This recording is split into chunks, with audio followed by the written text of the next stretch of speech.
Hello and welcome back to my channel K drama tales. तो दोस्तों आज हम देखने वाले हैं आइलैंड सीजन 1 के 3rd एपिसोड का पार्ट 2। तो जैसा कि आपने नोटिस किया होगा मेरी आवाज़ थोड़ी आज ठीक नहीं है बीमारी की वजह से, तो आज आप प्लीज़ थोड़ा सा एडजस्ट कर लीजिए। जैसा कि लास्ट एपिसोड में हमने देखा था, मीहो के इनकार करने पर योमजी वहाँ से निराश होकर चली जाती है।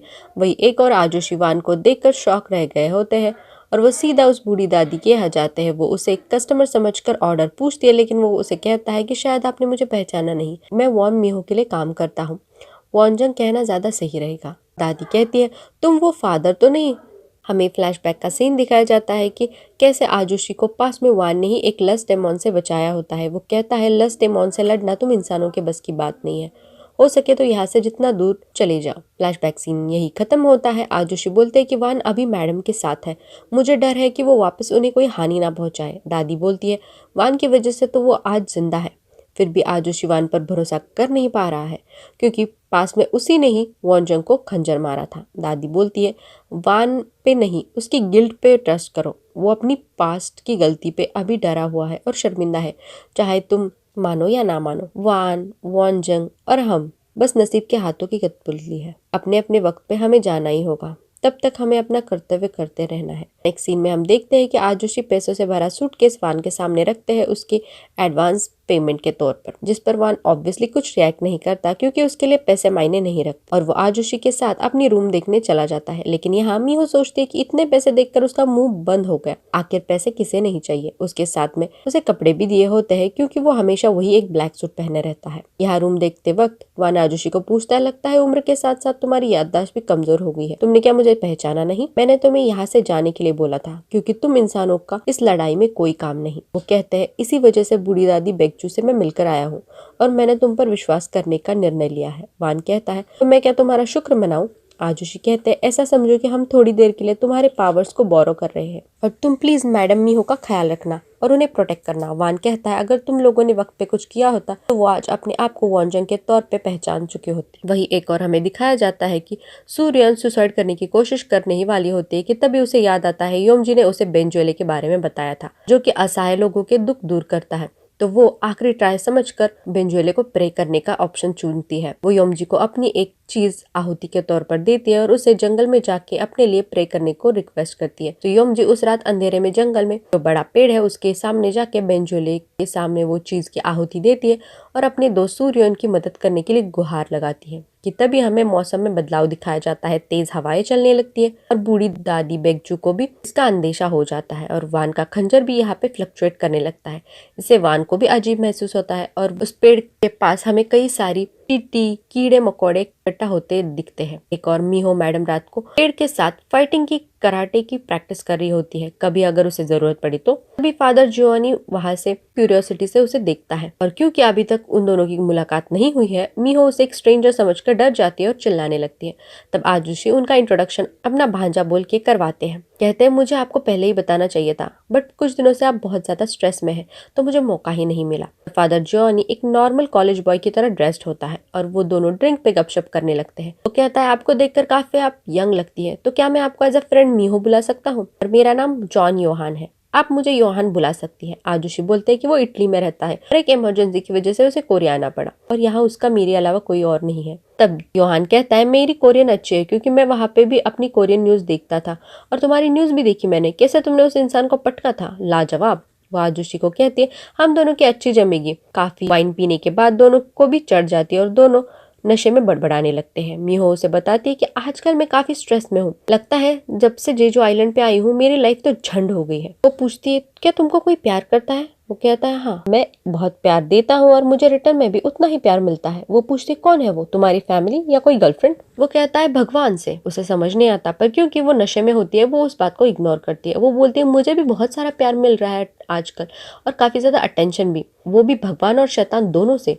वो हर वक्त मुझे प्यार करने के लिए कहीं से भी आ जाते हैं। मुझे लगा था मेरी लाइफ कितनी प्रॉब्लमेटिक है क्योंकि जायदाद, उसके लिए फैमिली में सारे पंगे थे, लेकिन यहाँ आने के बाद मेरी लाइफ तो पूरी super natural fantasy blockbuster exorcism action movie बन गई है। और तुम्हें बताती हूँ एक आदमी है जो मुझे इस सब से प्रोटेक्ट कर सकता है। मैंने उसके साथ कॉन्ट्रैक्ट भी साइन किया है, उसे ढेर सारे पैसे भी दे दिए, रहने के लिए एक कमरा भी दे दिया, लेकिन वो इंसान पता नहीं कहाँ गायब हो गया है। मेरे पैसे लेने के बाद कमीना दिखाई नहीं दे रहा। तभी वान पीछे से आ जाता है। वो बोलते ओ तो तुम यहाँ हो, तुम्हारा मुंह हमेशा ऐसे मशरूम की तरह सूजा क्यों रहता है, कभी तो मुस्कुरा लिया करो।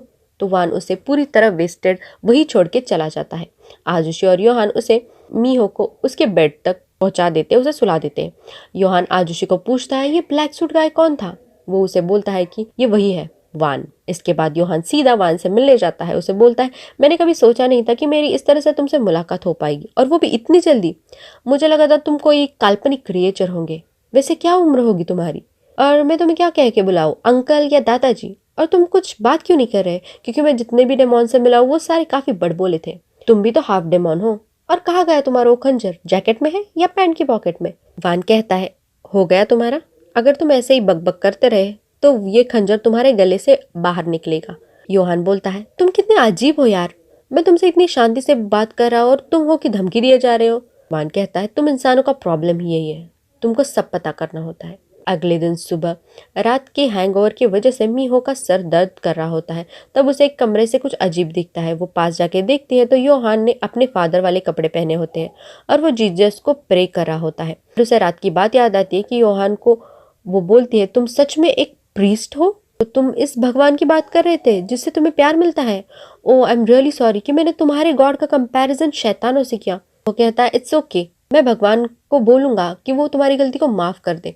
नेक्स्ट सीन में हमें दिखाया जाता है कि मीहो सुबह सुबह स्कूल जाने के लिए निकल रही होती है। वो सोचती है पता नहीं ये वान कहाँ चला गया, दिखाई नहीं दे रहा। तभी वो अचानक से गाड़ी में बैठ जाता है। अचानक अंदर आके बैक सीट पे बैठे हुए वान को देख के कि तभी योहान भी आके मीहो के साथ वाली फ्रंट सीट पे बैठ जाता है। कहता है मैं घर बैठे बैठे बोर हो गया हूँ, तो सोचा तुम्हारे साथ बाहर चले जाऊं, हो सकता है तुम में कोई डेंजर में फंस जाओ, मैं तुम्हारी कुछ हेल्प कर पाऊँ। कि तभी मीहो कहती है देखो ये मेरी मदद करने की बात कर रहा है और तुम हो कि आराम से पीछे बैठे हो, तुम क्या कोई सीईओ हो पता नहीं, और कब तक मुझे ये गाड़ी चलानी पड़ेगी। कि योहान उसे भी टॉन्ट मारते हुए बोलता है क्या ये इतना बिगड़ा हुआ है, इस जमाने में इसको ड्राइव करना नहीं आता। तभी वान मीहो को अचानक गाड़ी रोकने को बोलता है, जिस पर मीहो कहती है मैं ऐसे ही कभी भी कहीं पे भी गाड़ी नहीं रोक सकती हूँ। तब वो अचानक जैसे आया था गाड़ी के अंदर वैसे ही निकल जाता है। तो वो रुक कर चिल्लाती है क्या हुआ, क्या यहाँ पे भी कोई शैतान टपक पड़ा है क्या? लेकिन वो गायब हो चुका होता है। फ्रस्ट्रेट होकर मीहो बोलते है मुझे समझ नहीं आता किसने किसको नौकरी पे रखा है। आग में घी डालते हुए योहान बोलता है सच में ये बहुत ही अजीब है। तब मीहो उसे चलने को बोलती है क्योंकि वो स्कूल जाने के लिए लेट नहीं हो सकती। स्कूल गेट आते ही उसे उसकी दोस्त सूजिन दिखती है। वो उसे गाड़ी में बैठने के लिए बोलती है, लेकिन वो पहले तो मना करती है कि स्कूल पास ही है और वो मैनेज कर लेगी। कि तभी हैंडसम योहान को देख के वो पिघल जाती है और मीहो को पूछती है ये हैंडसम कौन है। योहान उसे अपना नाम बताता है और बोलता है मैं मीहो के घर पे गेस्ट हूँ। वो सूजिन उसके साथ फ्लर्ट करने लगती है। तो मीहो उसे कहते है तुम्हारे बेवकूफ को पता है तुम ऐसे किसी भी स्ट्रेंजर पे लाइन मारती हो। तो बोलते हैं अरे भाई मजाक कर रही हूँ यार। कि तभी वो यमजू रोते रोते गाड़ी के सामने आ जाती है। वो कहती है टीचर प्लीज मेरी मदद कीजिए, सूर्य उनको कुछ हो गया है। मीहो उसे लेके काउंसलिंग रूम जाती है। वहाँ यमजू उसे बेंजुएले के बारे में बताती है। मीहो को कुछ समझ नहीं आता। वो कहती है ये बेंजुएले क्या चीज़ है। वो कहती है क्योंकि कोई मेरी मदद नहीं कर पा रहा था और कोई मेरी बात नहीं सुन रहा था, तो हमारे पास बेंजुएले के अलावा कोई और ऑप्शन नहीं था। तो मीहो बोलती है मैं स्कूल छूटने के बाद सूर्य उनके घर कॉल करती हूँ और पता करती हूँ। यमजू कहती है नहीं नहीं कॉल नहीं, तब तक बहुत देर हो जाएगी, हमें अभी जाना चाहिए। फिर योहान के जोर देने पर मीहो जाने के लिए तैयार हो जाती है। योहान बोलता है कि जाते जाते घर से होते हुए जाते हैं, मुझे एक चीज चाहिए।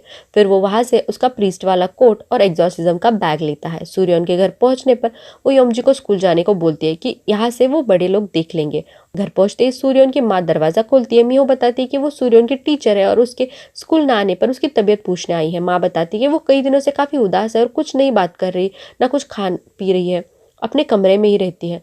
वो उन्हें दूसरी मंजिल पर सूर्यन के कमरे का रास्ता बताती है। मीहो उसे वही रुकने को बोलती है और वो ऊपर चले जाते हैं। यहाँ एक और वान एक जगह जाकर रुकता है। वहाँ एक खड्डा बना होता है जहाँ से काफी कीड़े मकोड़े रेंग रहे होते हैं और उसका खंजर भी फ्लक्चुएट करने लगता है। ऊपर जाते वक्त मीहो और योहान को काफी अजीब वाइब्स आ रही होती है। मीहो कहती है हमें किसी को मदद के लिए बुलाना चाहिए। इस पर योहान कहता है मेरे पास भी एक हथियार है। मीहो पूछती और वो क्या? वो कहता है भगवान पे मेरी अटूट श्रद्धा और मेरी विल पावर और मीहो कहते हैं रहने भी दो, चलो अंदर जाते हैं और देखते हैं। सूर्यन शांति से सो रही होते हैं। तभी अचानक उसका शरीर वाइब्रेट करने लगता है। मीहो डर जाती है। योहान उसे सूर्यन को बेड से बांधने को बोलता है और वो लोग उसके हाथ पांव बेड के कॉर्नर से बांध देते हैं और योहान अपना क्रॉस लेके उस पर एग्जॉर्सिज्म स्टार्ट करता है। वो लोग देखते हैं कि सूर्यन शैतानी शक्तियों का हमला होता है और वो अजीब दिखने लगती है और आंखें खुलती है तो आंखें भी अजीब हुई होती है। उठ के बोलती है, आखिर तुम मुझ तक आ ही गई। कि तभी पूरे कमरे में कोहरा सा छाने लगता है और अंधेरे से भर जाता है और वो दोनों अचानक एक जंगल में पहुंच जाते हैं। वही एक और वान के पीछे से एक आदमी गुजरता है और वही ये 3rd एपिसोड खत्म हो जाता है। आगे सूर्यन का क्या होगा? क्या ये लोग उसकी जान बचा पाने में कामयाब होते हैं? वान के पीछे आया आदमी कौन है? जानने के लिए बने रहिए मेरे साथ। अगले वीडियो में सारे सवालों के जवाब आपको मिल जाएंगे। तो कैसा लगा आपको ये वाला एपिसोड? मुझे कमेंट करके जरूर बताइए और पसंद आया हो तो लाइक शेयर एंड सब्सक्राइब करना बिल्कुल ना भूलें। Thanks for watching.